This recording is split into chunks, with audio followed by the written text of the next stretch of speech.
कृष्ण नमो ओम विष्णुपादाय कृष्ण प्रेष्ठाय भूतले श्रीमते भक्ति वेदांत स्वामिनिति नामिने हरे कृष्ण कृष्ण कृष्ण हरे हरे हरे राम राम राम हरे हरे।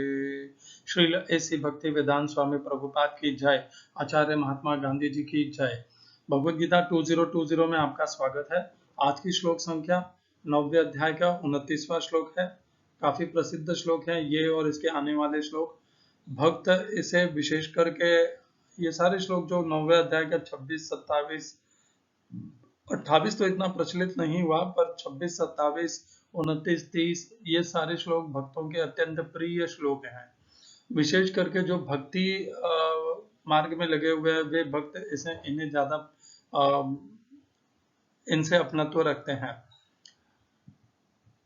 कल की चर्चा में 9वें अध्याय के 28वें श्लोक में भगवान ने हमें बताया कि क्यों वे चाहते हैं कि उनके जो भक्त हैं, जो उनकी श्रद्धा उपासना करते हैं, उनके प्रति श्रद्धा रखते हैं और जो उनके धाम को प्राप्त करना चाहते हैं, उन्हें अपने समस्त कर्म भगवान श्री कृष्ण को समर्पित करने हैं। जो कुछ भी वे व्यापार करते हैं, व्यवहार करते हैं, ग्रहण करते हैं, यज्ञ करते हैं, दान देते हैं, तप करते हैं, अर्थात संक्षेप में जो कुछ भी वे कर्म करते हैं उन समस्त कर्मों में उनकी आसक्ति नहीं होनी चाहिए। उन कर्मों को भगवान श्री कृष्ण उनके माध्यम से करा रहे हैं और वे एक निमित्त मात्र हैं, ऐसा उनका स्वभाव होना चाहिए। और उन कर्मों के फलों से, उन कर्मों से जो भी फल उत्पन्न होने वाले हैं उनमें भी उनकी कोई आसक्ति नहीं होनी चाहिए। जो भी प्राप्त हो जाए, सुख दुख, लाभ हानि, यश अपयश, जो भी द्वंद्व आए उसे भगवान का प्रसाद समझ करके, भगवान श्री कृष्ण का प्रसाद समझ करके समता से ग्रहण कर लें। जो भी भक्त इस प्रकार का व्यवहार करते हैं वे भगवान को अत्यंत प्रिय हैं और वे शुभाशुभ फलैरेवं मोक्ष से कर्म बंधनैः संन्यास योग युक्तात्मा विमुक्तो मामुपैष्यसि।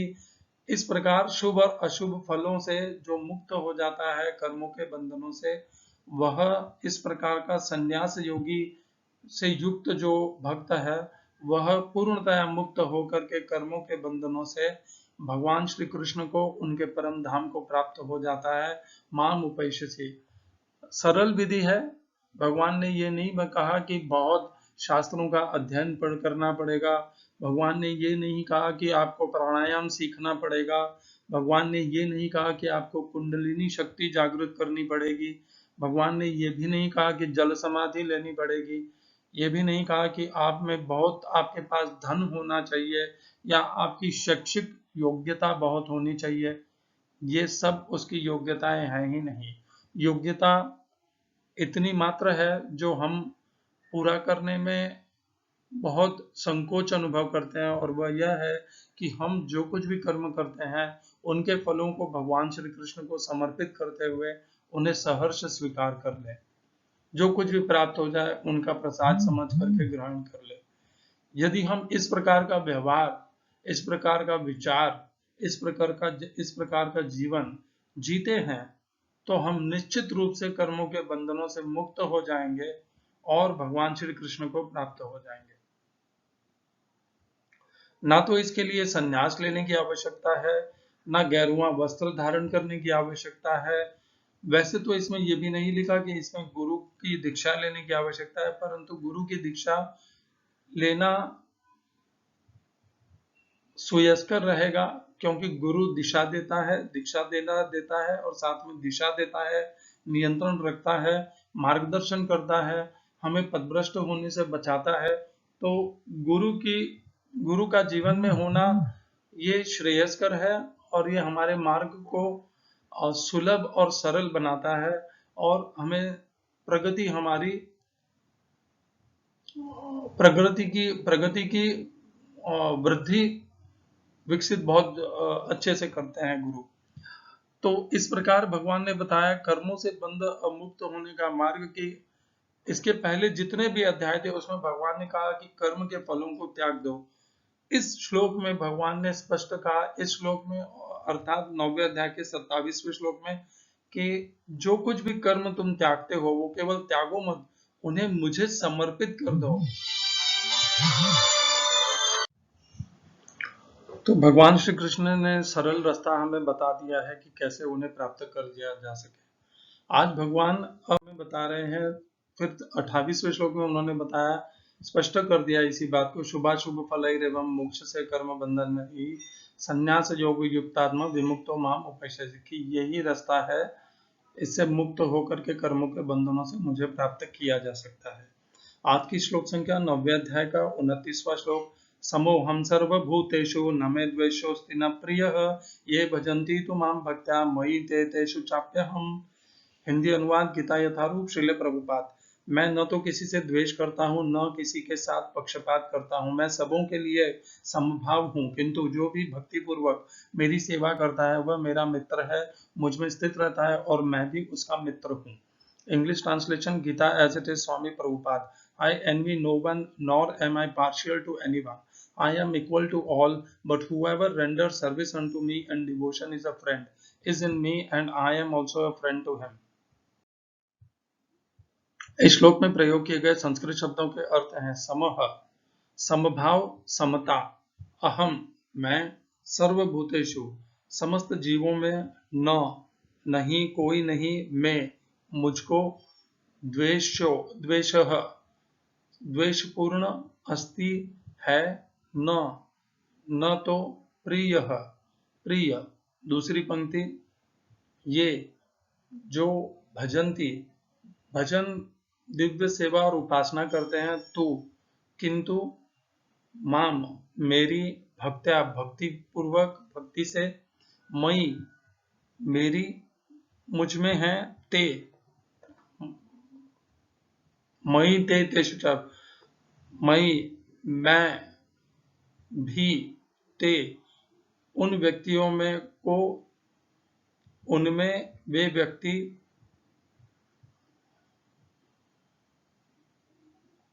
तेषु उनमें, च भी, अपि निश्चय ही, अहम मैं।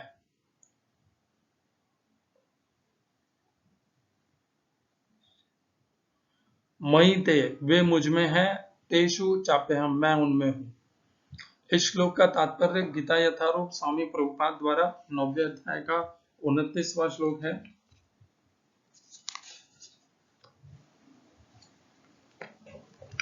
यहाँ यह प्रश्न किया जा सकता है कि जब कृष्ण का सबों के लिए समभाव है और उनका कोई विशिष्ट मित्र नहीं है, तो फिर वे उन भक्तों में विशेष रुचि क्यों लेते हैं जो उनकी दिव्य सेवा में सदैव लगे रहते हैं। किंतु यह भेदभाव नहीं है, यह तो सहज है। इस जगत में हो सकता है कि कोई व्यक्ति अत्यंत उपकारी हो, किंतु तो भी वह अपनी संतानों में विशेष रुचि लेता है। भगवान का कहना है कि प्रत्येक जीव, चाहे वह जिस योनि का हो, उनका पुत्र है, अतः वे हरेक को जीवन की आवश्यक वस्तुएं प्रदान करते हैं। वे उस बादल के सदृश हैं जो सबों के लिए जल वृष्टि करता है, चाहे वह वृष्टि चट्टान पर हो या स्थल पर या जल में हो, किंतु भगवान अपने भक्तों का विशेष ध्यान रखते हैं। ऐसे ही भक्तों का यहाँ उल्लेख हुआ है। वे सदैव कृष्ण भावनामृत में रहते हैं, फलतः वे निरंतर कृष्ण में लीन रहते हैं। कृष्ण भावनामृत शब्द ही बताता है कि जो लोग ऐसे भावनामृत में रहते हैं वे सजीव अध्यात्मवादी हैं और उन्हीं में स्थित हैं। भगवान यहाँ स्पष्ट रूप से कहते हैं मयि ते, अर्थात वे मुझ में हैं, फलतः भगवान भी उनमें हैं। इससे ये यथा माम प्रपद्यन्ते तांस तथैव भजाम्य अहम् की भी व्याख्या की हो जाती है। जो भी मेरी शरण में आ जाता है उसकी मैं उसी रूप से रखवाली करता हूँ। यह दिव्य आदान प्रदान भाव विद्यमान रहता है, क्योंकि भक्त तथा भगवान दोनों सचेतन है। जब हीरे को सोने की अंगूठी में जड़ दिया जाता है तो वह अत्यंत सुंदर लगता है, इससे सोने की महिमा बढ़ती है, किंतु साथ ही हीरे की भी महिमा बढ़ती है। भगवान तथा जीव निरंतर चमकते रहते हैं और जब कोई जीव भगवान की सेवा में प्रवृत्त होता है तो वह सोने की भांति दिखता है, भगवान हीरे के समान है। अतः यह संयोग अत्युत्तम होता है। शुद्ध अवस्था में जीव भक्त कहलाते हैं, परमेश्वर अपने भक्तों के भी भक्त बन जाते हैं। यदि भगवान तथा भक्त में आदान प्रदान का भाव न रहे तो सगुणवादी दर्शन ही न रहे। मायावादी दर्शन में परमेश्वर तथा जीव के मध्य ऐसा आदान प्रदान का भाव नहीं मिलता, किंतु सगुणवादी दर्शन में ऐसा दर्शन में ऐसा होता है। प्रायः यह दृष्टांत दिया जाता है कि भगवान कल्प वृक्ष के समान है और मनुष्य इस वृक्ष से जो भी मांगता है भगवान उसकी पूर्ति करते हैं, किंतु यहाँ पर जो व्याख्या दी गई है वह अधिक पूर्ण है। यहाँ पर भगवान को भक्त का पक्ष लेने वाला कहा गया है। वह यह भक्त के प्रति भगवान की विशेष कृपा की अभिव्यक्ति है। भगवान के आदान प्रदान भाव को कर्म के नियम के अंतर्गत नहीं मानना चाहिए। यह तो उस दिव्य अवस्था से संबंधित रहता है जिसमें भगवान तथा उनके भक्त कर्म करते हैं। भगवत भक्ति इस जगत का कार्य नहीं है। यह तो उस अध्यात्म जगत का अंश है जहाँ शाश्वत आनंद तथा ज्ञान का प्राधान्य रहता है। ओम अज्ञानतिमिरन्धस्य ज्ञानाञ्जनशलाकया चक्षुरुन्मीलितं येन तस्मै श्रीगुरुवे नमः। एकं शास्त्रं देवकीपुत्रगीतम् एको देवो देवकीपुत्र एव एको मन्त्रस्तस्य नामानि यानि कर्माप्येकं तस्य देवस्य सेवा। हरे कृष्णा। समो अहम सर्वभूतेषु, भगवान कह रहे हैं मैं समस्त भूत प्राणियों में समदृष्टि रहता हूँ। ना तो मुझे कोई द्वेष, किसी के प्रति द्वेष है, ना मुझे कोई प्रिय है।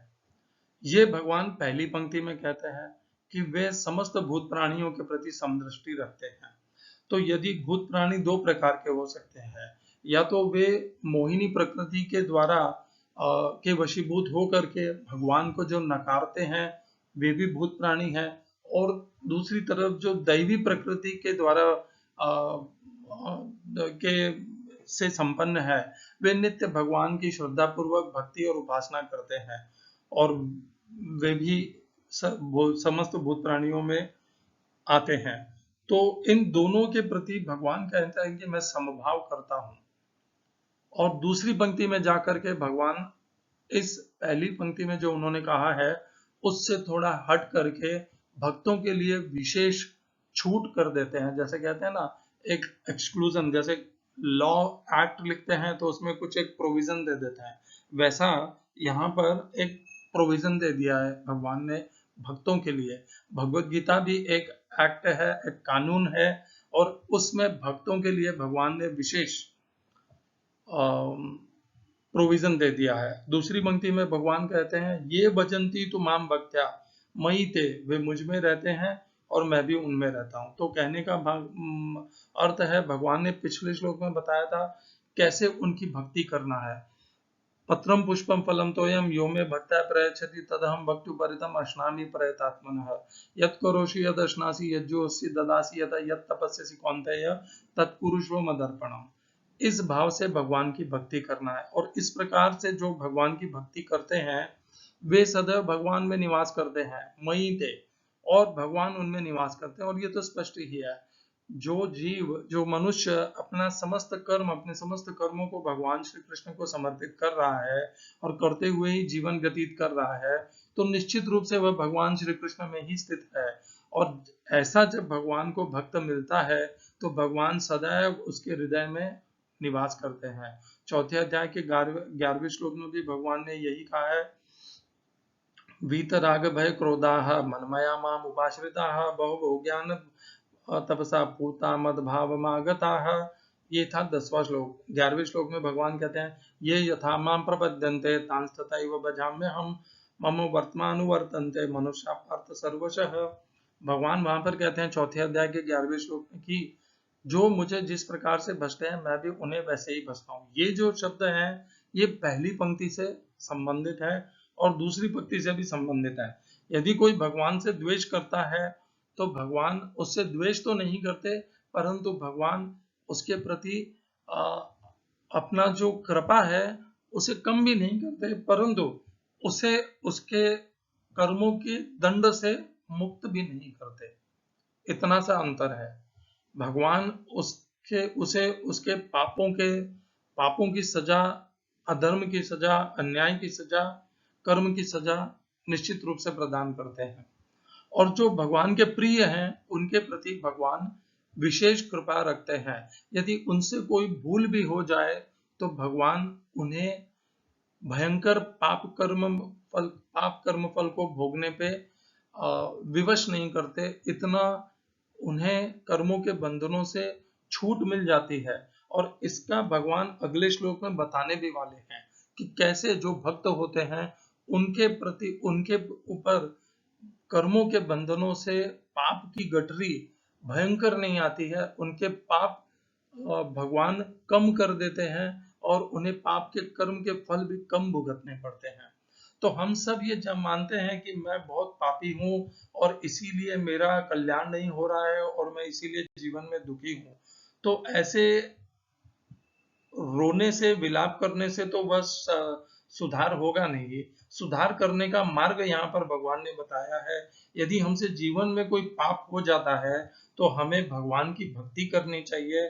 समस्त भगवान के रूप में समस्त भूत प्राणियों की भक्ति और सेवा करनी चाहिए, क्योंकि इस प्रकार से हम भगवान को प्रसन्न कर सकते हैं। और जब भगवान प्रसन्न होते हैं तो हमारे पूर्व में किए हुए पाप और उनके कर्मफल और भविष्य में जो हमारे से पाप और कर्मफल होने वाले हैं, उन दोनों का हमारे ऊपर जो प्रभाव है वह भगवान कम कर देते हैं।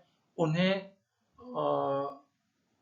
उनकी जो हमारे ऊपर प्रकोप है उसको कम कर देते हैं। और ये सामर्थ्य केवल और केवल भगवान श्री कृष्ण में है। भगवान ने ये नहीं कहा कि देवता कम कर देते हैं, महादेव कम कर देते हैं, ब्रह्मदेव कम कर देते हैं, सूर्यदेव कम कर देते हैं, इंद्रदेव कम नहीं। भगवान ने कहा ये मैं कम करता हूँ। यही भगवान ने 18वें अध्याय के 66वें श्लोक में भी कहा।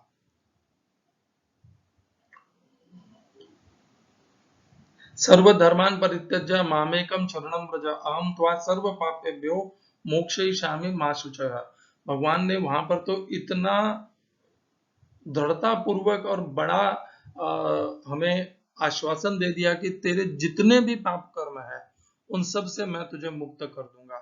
आप पूरा शास्त्र देख लेंगे तो आपको ऐसा कोई देवी देवता नहीं मिलेगा जो इस प्रकार का आपको वचन दे सकता है, आश्वासन दे सकता है। ये जो इंश्योरेंस है कि पाप के कर्म फलों से मुक्त कर देंगे, यह केवल और केवल भगवान श्री कृष्ण ही दे सकते हैं, क्योंकि वे पूर्ण पुरुषोत्तम है। और भगवत गीता माध्यम है हमें पूर्ण पुरुषोत्तम से जोड़ने का। इसीलिए यह योग शास्त्र है। और जितनी अनुपात में हम योग शास्त्र में प्रगति करते हैं, उतने ही अनुपात में हमारे संचित पाप कर्म और होने वाले पाप कर्म, हम दोनों से मुक्ति पाते जाते हैं। हमारा स्वभाव परिवर्तन होने लगता है।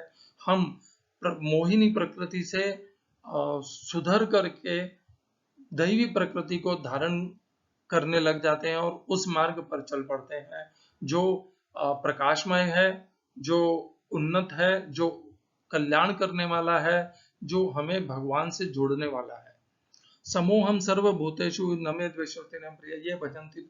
तो हम ये कह सकते हैं कि भगवान ने यहाँ पर जो भक्तों के लिए विशेष छूट छाट दी है, तो क्या भगवान भक्तों के प्रति पक्षपात रखते हैं? नहीं, इसे पक्षपात नहीं करना चाहिए। मान लीजिए दो मनुष्य हैं इस समय संसार में, एक जो अत्यंत अधर्म कर रहा है और अधर्म करके अपने और अपने समकक्ष नहीं कहना चाहिए, अन्य जितने भी भूत प्राणी हैं उन सबका शोषण कर रहा है। ये दुराचारी राक्षसी दानव है। एक तो ऐसा भूत प्राणी है और दूसरा है जो भगवान का भक्त है, अभी शुद्ध नहीं बना है परंतु भक्ति के मार्ग में लग गया है, और उससे यदि कोई अनायास ही कोई भूल हो जाती है या जानते बूझते भी उससे कोई भूल हो जाती है, तब इन दोनों परिस्थितियों में भगवान कैसा व्यवहार करेंगे हमें ये सोचना है। तो जो दानवीय और आसुरी स्वभाव के विवश है उसे तो भगवान दंड देंगे ही, उसे अपने दंड को भोगना ही पड़ेगा, कर्मों के फलों को। परंतु जो भक्त है और जिससे अनायास ही ऐसा हो गया है, भगवान उसके ऊपर विशेष कृपा करेंगे। भगवान उसके पूरे पाप कर्म फल को तो नष्ट नहीं भी करे परंतु उसके पाप कर्मों को कमजोर और मंद निश्चित कर देंगे, ताकि वह अपनी भक्ति से भटक नहीं जाए। यदि भगवान ने ऐसा नहीं किया तो वो जो भक्त है उसकी भगवान से के प्रति, जो श्री कृष्ण के प्रति जो श्रद्धा है वह कम हो जाएगी। वह उसकी श्रद्धा डगमगा जाएगी। उसे लगेगा कि मैंने आज तक जो कुछ भी भगवान के प्रति इतने वर्षों तक, इतने महीनों तक भगवान श्री कृष्ण की श्रद्धा से उपासना की है, भक्ति की है, उसके उपलक्ष्य में भगवान ने मुझे कैसा प्रत्युत्तर दिया। तो भगवान नहीं चाहते कि उसकी श्रद्धा, उसकी उपासना, उसकी भक्ति डगमगाए, और उसे सुरक्षित रखने के लिए भगवान उसका जो पाप कर्म फल है उसे मंद कर देते हैं। यही भगवान ने पहले भी हमें श्लोक में आश्वासन दिया है। देखिए, इसी अध्याय में 9वें अध्याय के 22वें श्लोक में भी भगवान ने आश्वासन दिया है यही। अनन्याश्चिन्तयन्तो माम ये जना पर्युपासते तेषां नित्य अभियुक्तानां योगक्षेमं वहाम्यहम्। जो अनन्य भाव से मेरी भक्ति करते हैं, उन नित्य भक्ति करने वालों का योग अर्थात उनका अध्यात्म, उनका कल्याण, उनका उद्धार और उनका जो कुछ भी साधन है, अभी तक उन्होंने जो भी प्रगति की है, उसकी रक्षा मैं स्वयं करता हूं। इसीलिए भगवान ने ये पहले भी हमें वचन दिए हैं। तो जब भक्त से कोई भूल हो जाती है तो भक्त वैसे तो दयालु होता है, वह अपनी वह भूल को स्वीकार भी कर लेता है, तभी वह भक्त कहलाने के योग्य है। सबसे उत्तम तो यही होगा कि भक्त भूल करे ही नहीं, और यदि अभी वह परिपक्व नहीं हुआ है और उससे भूल हो गई है तो भी भगवान उसे क्षमा कर देते हैं, क्योंकि भगवान नहीं चाहते कि वह अपने भक्ति के मार्ग से भटक जाए। और यदि भगवान उसके प्रति क्षमा नहीं करेंगे तो वह भक्त, उस भक्त की भगवान में श्रद्धा और उपासना डगमगा सकती है। इन सब कारणों से मेल जोल रखते हुए भगवान भक्तों के प्रति सहनशील होते हैं, दयालु होते हैं। वे पिता के जैसे अपने पुत्र के द्वारा किए गए अपराधों को भी क्षमा कर देते हैं। पिता पुत्र का अपराध क्षमा कर सकता है, परंतु यही कोई दूसरा व्यक्ति यदि उसके प्रति अपराध कर दे तो पिता उसे क्षमा नहीं करता। यही व्यवहार भगवान अपने भक्त के प्रति रखते हैं। भक्त को भगवान श्री कृष्ण अपने पुत्र के समकक्ष रखते हैं और उसके द्वारा किए गए अपराधों को क्षमा कर देते हैं। इसी प्रकार की प्रार्थना स्वयं अर्जुन भी 11वें अध्याय में करते ही हैं कि मुझसे जो कुछ भी हुआ अपराध है, आप वह जिस प्रकार पितेव पुत्र से सखेव सख्युः प्रिय प्रियायारः सिद्धेव सोढुम्, वह आप क्षमा कर दीजिए, सहन कर लीजिए, मुझे क्षमा कर दीजिए, और वह आप सहन करने के लिए समर्थ हैं। तो इस प्रकार ये जो पिता पुत्र का रिश्ता है, नाता है, जो मित्र मित्र का नाता है और जो प्रिय प्रेयसी का नाता है, ये नाते रिश्ते विशेष हैं। इनमें बहुत से अपराधों की छूट होती है। हम भी जब प्रेम करते हैं तो हम हमारे प्रेमी के प्रति, जिससे हम प्रेम करते हैं, उसके बहुत से अपराधों को क्षमा कर देते हैं, क्योंकि हम प्रत्येक, और वैसे ही एक मित्र भी दूसरे मित्र के अपराधों को क्षमा कर देता है। यदि ऐसा न होगा तो ना तो पिता पुत्र का संबंध रहेगा, ना मित्र का संबंध न रहेगा, और न प्रेमी प्रेयसी का संबंध रहेगा। ये संबंध, देखिए, भूल तो हमसे होगी ही, हम मनुष्य जो ठहरे, तो भूल होगी ही, और भूल होने का से अगर संबंध तुरंत ही बिगड़ जाएंगे तो ये कोई भी रिश्ते नहीं बचेंगे। ना तो पिता पुत्र का रिश्ता बचेगा, न मित्र मित्र का बचेगा, और न ही प्रेमी प्रेमिका का बचेगा। ये सारे रिश्ते नाते सब ढल जाएंगे। तो ये कुछ नाते होते हैं जिनमें इस प्रकार का सहनशीलता होती है, और भक्त और भगवान के बीच में भी परस्पर इसी प्रकार की सहनशीलता होती है। भगवान को इस बात का सदैव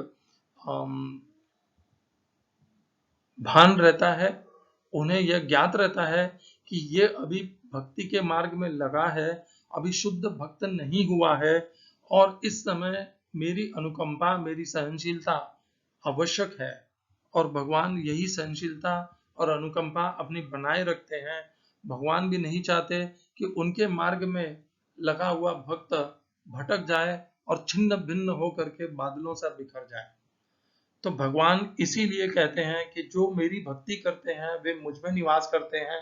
इसका अर्थ एक यह भी है कि जब कोई भक्त भगवान में निवास करता है तो उससे भूल होती ही नहीं है।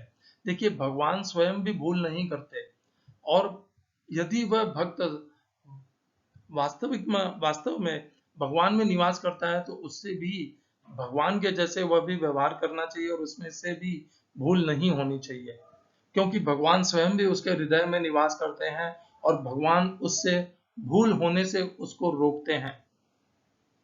ईश्वर सर्वभूतानां हृदयर्जुन तिष्ठति भ्रामयन् सर्वभूतानि यंत्रारूढ़ानि मायया। ये है जब भगवान कठोर होते हैं तब, परंतु भक्तों के हृदय में जब भगवान स्थित होते हैं तो भगवान उनकी आत्मा बन जाते हैं, उनकी अंतरात्मा बन जाते हैं, और पग पग पर, प्रत्येक कदम पर उनका मार्गदर्शन करते हैं कि ये सही है, ये धर्म है, ये अधर्म है, ये अन्याय है। इस प्रकार नियंत्रण करके उनके व्यवहार को, उनकी सोच को, उनके विचार को, उनके कर्म को शुद्ध बनाते हैं, पवित्र बनाते हैं, और अधर्म और अन्याय से हटाते हैं। तो ये है भगवान की विशेषता, भक्तों की अंतरात्मा बनते हैं। यही है कि भगवान कहते हैं कि ये जो मेरी भक्ति करते हैं वे तो मुझ में ही निवास करते हैं, इसीलिए वे शुद्ध हैं, और मैं भी उनमें निवास करता हूँ, और मैं उनमें निवास करके उन्हें शुद्ध करता हूँ। तो जब भक्त के प्रति भगवान इस प्रकार उदार रहते हैं, सहनशील रहते हैं, तो यह भगवान का पक्षपात नहीं है, यह भगवान का विशेष सहनशीलता है, उनकी विशेष कृपा है कि भक्त छिन्न भिन्न नहीं हो जाए, उसकी श्रद्धा और उसकी उपासना डगमगा नहीं जाए। यह जो है, यह भगवान जो अधर्मी है, पापी है, राक्षसी है, दुराचारी है, उनके प्रति भगवान की ऐसी उदारता नहीं होती, होनी भी नहीं चाहिए। यदि भगवान उनसे उदारता करने लगे तो धर्म का रक्षक कौन? भगवान धर्म के रक्षक हैं। धर्म की रक्षा करने का अर्थ है कि अधर्म का नाश होना ही करना पड़ेगा, और अधर्म करने वालों का भी नाश होना पड़ेगा। यदि अधर्म करने वालों को दंड नहीं मिलेगा तो धर्म की स्थापना होगी कैसे? धर्म में के प्रति लोगों की श्रद्धा और विश्वास जागेगी कैसे और विकसित कैसे होगी? तो यदि धर्म के प्रति लोगों की श्रद्धा और विश्वास को विकसित करना है, दृढ़ करना है, तो जो अधर्म करते हैं, पाप करते हैं, उनका नाश होना आवश्यक है। इसीलिए भगवान चौथे अध्याय के 7वें श्लोक में कहते भी हैं, पहले 6ठे श्लोक में कहते हैं भगवान की वे जन्म के यदा यदा ही धर्मस्य ग्लानिर्भवति भारत अभ्युत्थानम धर्मस्य तदात्मानं सृजाम्यहं परित्राणाय साधूनां विनाशायश्च दुष्कृतां धर्म संस्थापनार्थाय संभवामि युगे युगे। तो भगवान अधर्म करने वाले, अन्याय करने वाले, दुराचारी राक्षसों से अत्यंत अत्यंत उनसे उनके प्रति कठोर रहते हैं, उन्हें दंड भी देते हैं, और ये दंड देना भगवान की एक, हम कह सकते हैं यही उनकी पहचान है कि यह भगवान है, क्योंकि दंड वही दे सकता है जो सबका नियंत्रण करने वाला हो। अभी हमारे पड़ोसी यदि कोई ऐसा व्यवहार कर रहे हैं जो अनुचित है सामाजिक रूप पे, परंतु फिर भी हम उन्हें दंड नहीं दे पाते क्योंकि हम उन पर नियंत्रण नहीं रखते। परंतु भगवान ऐसे नहीं है।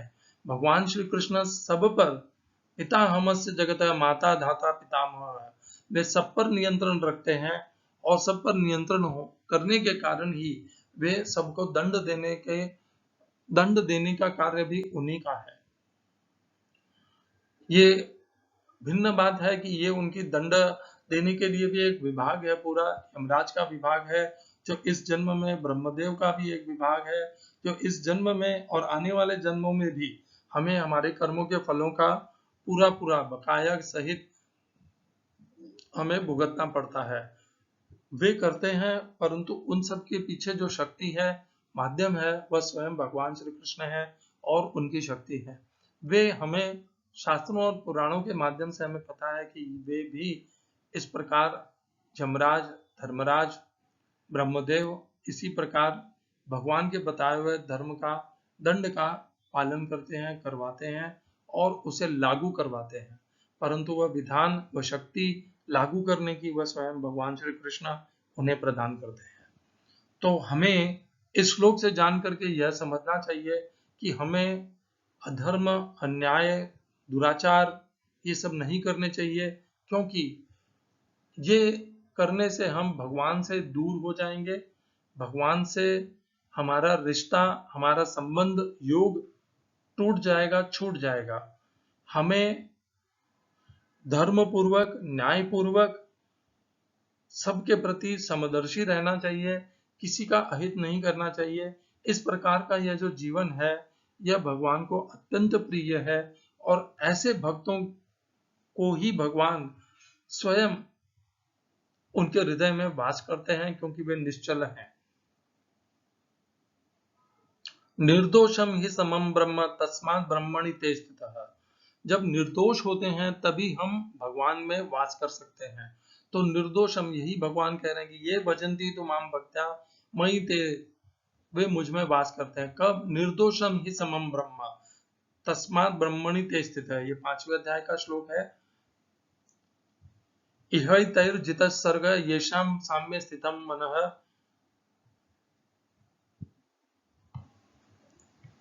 5वें अध्याय का 19वां श्लोक है। इहैतैर्जितः सर्ग येषां साम्ये स्थितं मनः निर्दोषम ही समम ब्रह्म तस्मात् ब्रह्मणि ते स्थितः। यह है भगवान में वास करने का मार्ग, और कोई मार्ग नहीं है। आप कितने भी गेरुए वस्त्र धारण कर लें, कितनी भी मालाएं लगा लें, कितने भी कंठी धारण कर लें, कितनी भी जपमाला कर लें, जब तक व्यवहार में निर्दोषता नहीं आएगी तब तक नहीं होगी। अब यहाँ पर मैं ये बताना चाहूंगा कि जो भी आचार्य, संस्था, गुरु निर्गुण और सगुण के बीच में द्वेष रखते हैं, वे भगवान श्री कृष्ण के अनुयायी कहलाने के योग्य नहीं हुए हैं, क्योंकि भगवान भी इस प्रकार द्वेष नहीं सिखा रहे हैं। भगवान का द्वेष का मार्ग, द्वेष नहीं, भगवान का दंड का मार्ग है अधर्म और धर्म, अन्याय और न्याय, यही है उनका। भगवान निर्गुणवादियों को और सगुणवादियों की दृष्टि से भक्तों को नहीं देखते, और जब भी कोई निर्गुणवादी सगुणवादी को और सगुणवादी निर्गुणवादी को कष्ट पहुंचाता है, अपशब्द कहता है, मानहानि करता है, तब वह भगवान का यह जो स्वयं का व्यवहार है कि मैं अपने भक्तों के में वास करता हूँ और वे मुझ में वास करते हैं, वे इसके विरोध में कार्य करते हैं, और वे भगवान श्री कृष्ण का अनुसरण नहीं करते। भगवान ने ये यहाँ पर कदापि नहीं कहा कि केवल मेरे सगुण भक्त ही मेरे भक्त हैं। जो भी भगवान की भक्ति करते हैं, निर्गुण रूप में हो, सगुण रूप में हो, ये भजन्ति तु माम भक्त्या, जो भी मेरी भजन भक्ति करते हैं, भगवान ने ये नहीं कहा कि सगुण रूप से जो मेरी भक्ति करते हैं वे ही मुझे प्राप्त होंगे। जो भी भगवान की भक्ति करते हैं वे भगवान में वास करते हैं और भगवान उनमें वास करते हैं। ये निर्गुणवादी पे भी लागू होता है और सगुणवादी पे भी लागू होता है। अरे, भगवान तो निर्गुण सगुण को मानते ही नहीं है। भगवान तो इतना ही कहते हैं, किसी भी रूप में मेरा भजन तो करो, मेरी श्रद्धा तो मेरे प्रति आओ तो सही, मैं स्वयं तुम्हें स्वीकार कर लूंगा। भगवान को इससे कोई भी कष्ट नहीं है कि यदि कोई उन्हें निर्गुणवादी माने या सगुणवादी माने। भगवान केवल इतना चाहते हैं कि भक्त भगवान की भक्ति करे, यही पर्याप्त है भगवान के लिए। भगवत गीता में कहीं ऐसा नहीं लिखा है कि भगवान सगुणवादी के प्रति या निर्गुणवादी के प्रति विशेष प्रेम रखते हैं। भगवान ने कहा जो भी मेरी भक्ति करता है, ये भजन्ति तु माम भक्त्या, जो भी भक्ति पूर्वक मेरी उपासना करता है, वे मुझ में रहते हैं और मैं उनमें रहता हूँ। मैं शब्द यहाँ पर है, वह भगवान का सगुण रूप भी है और भगवान का निर्गुण रूप भी है, दोनों के लिए है ये। क्योंकि जो निर्गुणवादी हैं वे भी भक्त ही हैं भगवान के, भगवान उनको त्याग नहीं सकते। भगवान श्री कृष्ण निर्गुणवादियों को त्यागना उन्होंने एक बार भी भगवत गीता में नहीं कहा है कि मैं निर्गुणवादी भक्तों को त्यागता हूं। हरे कृष्णा। श्रील ऐसी भक्ति वेदांत स्वामी प्रभुपाद की जय। आचार्य महात्मा गांधी जी की जय।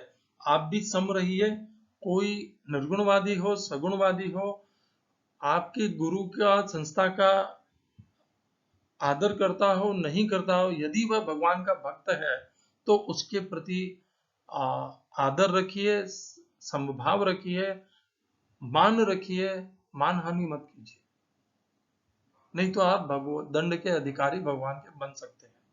हरे कृष्णा। इस श्लोक को हम थोड़े और श्लोकों से जोड़ करके समझ लेते हैं।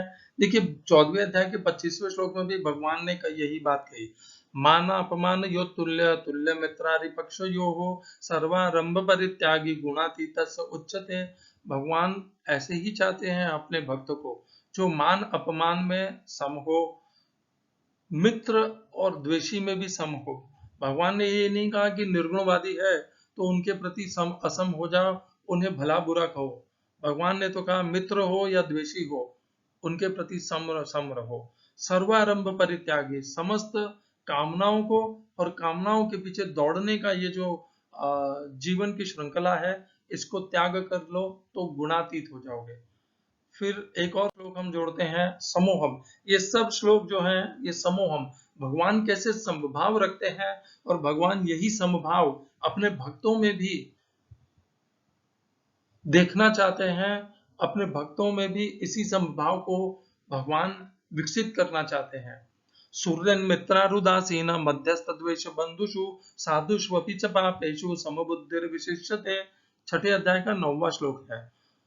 मित्र हो, सूरन हो जो हमारा परोपकार करने वाला, हमारे ऊपर उपकार करने वाला हो, उदासीन हो जिसको हमसे कोई लेना देना नहीं है, मध्यस्थ हो जो सदैव हमारे लिए मध्यस्थता करके हमारा संरक्षण करता है, जो द्वेषी हो या बंधु है, साधु के समान है या पापी है, उन सब में जो समबुद्धि रहता है वही विशेष है। भगवान ने ये नहीं कहा कि निर्गुणवादी है तो या सगुणवादी है तो उसके प्रति द्वेष रखो। भगवान ने तो कहा यदि पापी भी है तो भी उसके प्रति समबुद्धि रखो। और समबुद्धि समोहम सर्वभूतेषु, इस प्रकार का यह जो व्यवहार है यह भगवान को अति प्रिय है। यही भगवान के भक्त की योग्यता है, यही वह योग्यता है जो हमें भगवान के धाम में प्रवेश करने देगी, क्योंकि निर्दोष होना सबसे आवश्यक है। निर्दोषम ही समम ब्रह्म तस्माद् ब्रह्मणि ते स्थितः। 5वें अध्याय का 18वां श्लोक, विद्या विनय संपन्ने ब्राह्मणे गवि हस्तिनि शुनि चैव स्वपाके च पंडिता समदर्शिनः। जो विद्या विनय से संपन्न ब्राह्मण है, गाय है, हाथी है, चांडाल है, कुत्ता है, इन सब में जो पंडित समदर्शी रहता है, पुनः समदर्शी आ गया, समूहम सर्वभूतेषु, वही भाव आ गया भगवान का। बारंबार भगवान ने इसी भाव को प्रस्तुत किया है अपने भक्त के लिए। एक बार भी भगवान ने नहीं कहा कि तुम मेरे भक्त हो तो तुम मेरे दूसरे भक्तों को नीचा दिखा सकते हो, उनका अपमान कर सकते हो, उनकी निंदा कर सकते हो, ऐसा कहीं नहीं कहा भगवान ने। 12वें अध्याय का 13वां श्लोक, अद्वेष्टा सर्वभूतानां मैत्री करुण एव च निर्ममो निरहंकार समदुःख सुख क्षमी। 12वें अध्याय का नाम है भक्ति योगो नाम 12वां अध्याय। भक्ति योग में भगवान 13वें श्लोक में सबसे पहले यही बताते हैं कि उन्हें अपने भक्त में कौन से भक्त उन्हें अति प्रिय है, और उनमें सबसे पहला गुण भगवान बताते हैं अद्वेष्टा सर्वभूतानां। भगवान को वह भक्त प्रिय है जो समस्त भूत प्राणियों के प्रति अद्वेष रखे, अर्थात द्वेष नहीं रखे। वह उसके पंथ, उसके आचार्य, उसकी संस्था के आधार पर उसे द्वेष नहीं करे, न उसके रंग के आधार पर, उसके वर्ण के आधार पर, उसकी भाषा के आधार पर, न उसकी व्यवहार के आधार पर उससे द्वेष करे। मैत्र करुण एवं, सबके प्रति करुणा का भाव हो, मित्रता का भाव हो, अपना कुछ न हो, न अहंकार हो, और सुख और दुख जो भी प्राप्त हो जाए इनमें जो सम रहता है, क्षमावान है, दूसरों से प्रतिशोध लेने के लिए जो लालायित नहीं रहता, निंदा करने के लिए लालायित नहीं रहता, वह भक्त भगवान को अत्यंत प्रिय है। इसके विरुद्ध जो कोई भी व्यवहार करते हैं, वह कोई जितने भी बड़े आचार्य हो जाएं, गुरु हो जाएं, वे भगवान के प्रिय भक्त इस श्लोक के आधार पर नहीं हो सकते। तो ये सब श्लोकों को हमने देखा, जोड़ा, हमने ये समझा कि भगवान स्वयं भी सम है और भगवान अपने भक्त में भी समता एक मुख्य सबसे प्रमुख योग्यता देखना चाहते हैं कि हमें सम होना चाहिए, सबके प्रति, किसी के प्रति द्वेष नहीं रखना चाहिए। द्वेष के साथ में भक्ति में प्रगति कभी नहीं मिल सकती। निर्दोषम ही समम ब्रह्म तस्मात् ब्रह्मणि ते स्थिता। ब्रह्म, परब्रह्म, परमात्मा भगवान श्री कृष्ण में स्थित होने के लिए हमें निर्दोष होना पड़ेगा, सारे दोषों से रहित होना पड़ेगा। हरे कृष्ण।